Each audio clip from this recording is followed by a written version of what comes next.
I quit smoking for good when I recognized that it's not delivering its promises to me. I've tried many techniques and I wasn't a heavy smoker, but I was smoking every day. And I got so close of like, lowering it to the 3 a day and then not smoking a week and then picking it up again and then not smoking a week, a day, a month, let's say, and then picking it up again until I recognize that I have an unspoken expectation, like an agreement with a cigarette that I wasn't aware. It was maybe running subconscious.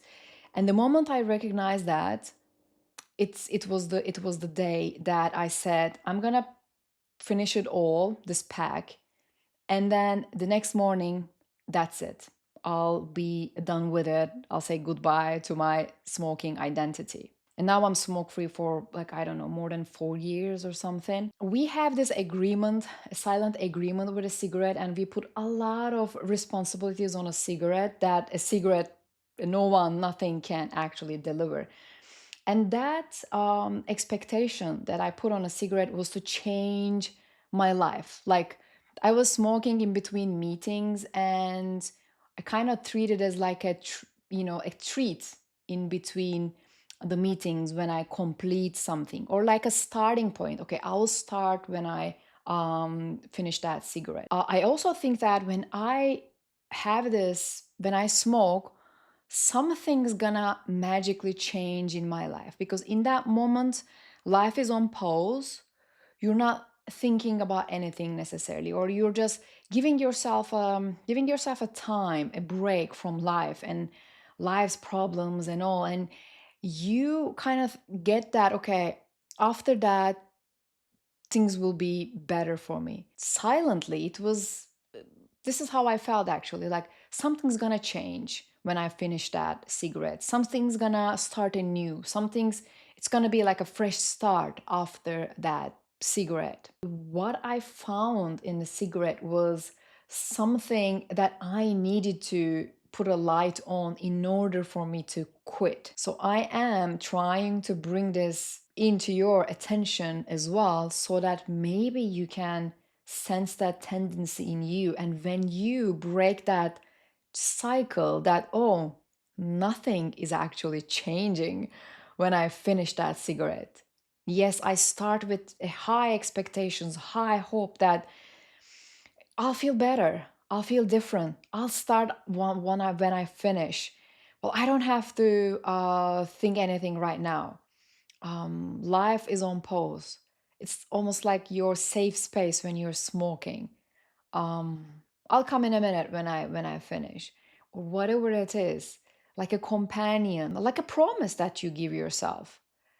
This is what we always say to ourselves: I'll start tomorrow, I'll do it when I blah blah. But we never actually do, because it's either now or never. If we are not making a strong claim, not even a decision, but a claim that I'm not smoking anymore, I'm not going to do it again, that is the moment actually our body is also trying to adjust itself to this strong decision that we make.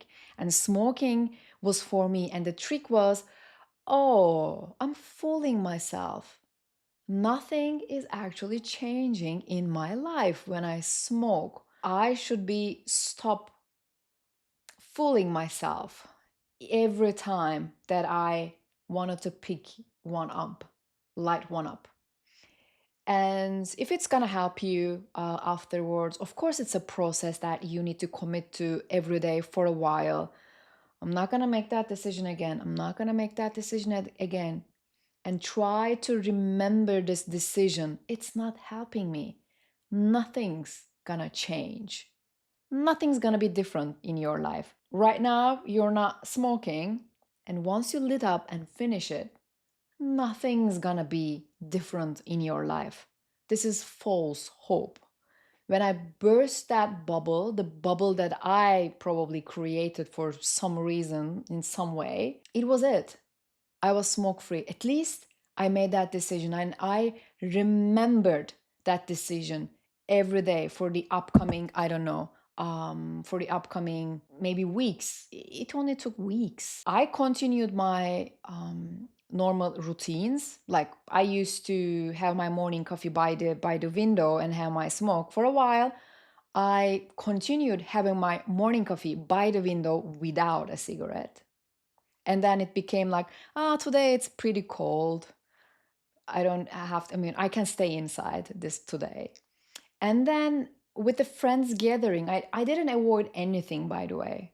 I continued my life as it is.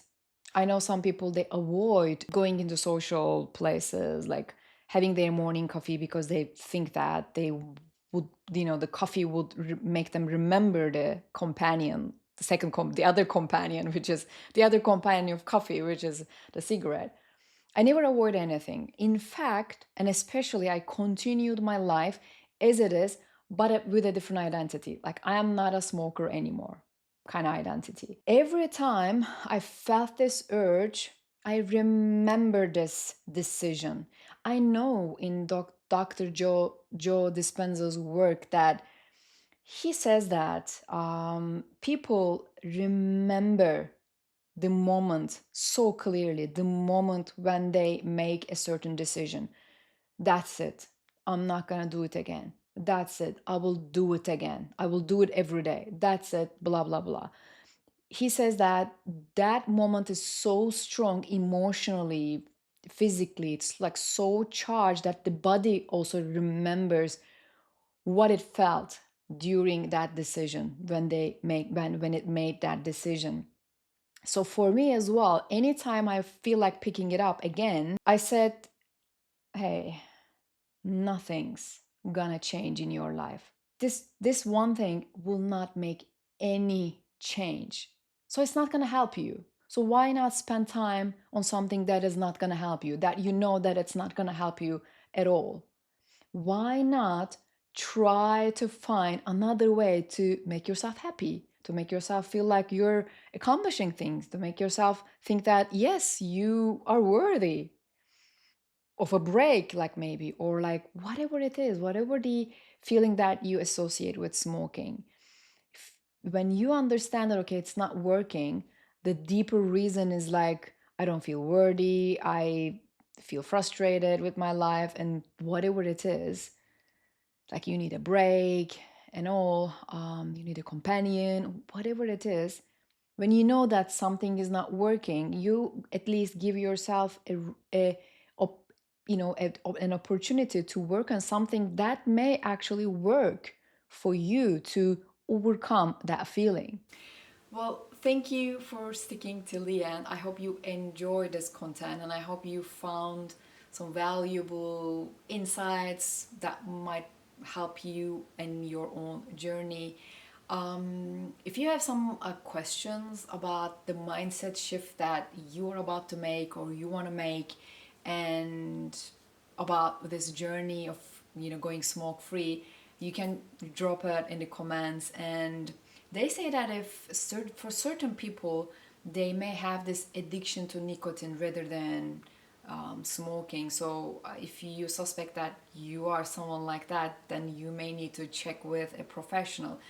But if you think that you can do it if when you want to, but there's a you feel like there's a click that you cannot point exactly and clearly, that's why maybe you cannot go smoke free. If you suspect that and if you need some help, like maybe just drop in the comments. Maybe other people will also reply to your comments who are in the similar situations as you do. I really enjoyed bringing this content to you and I hope you also enjoyed it. If you liked it, please subscribe, like, share it with someone who might need it.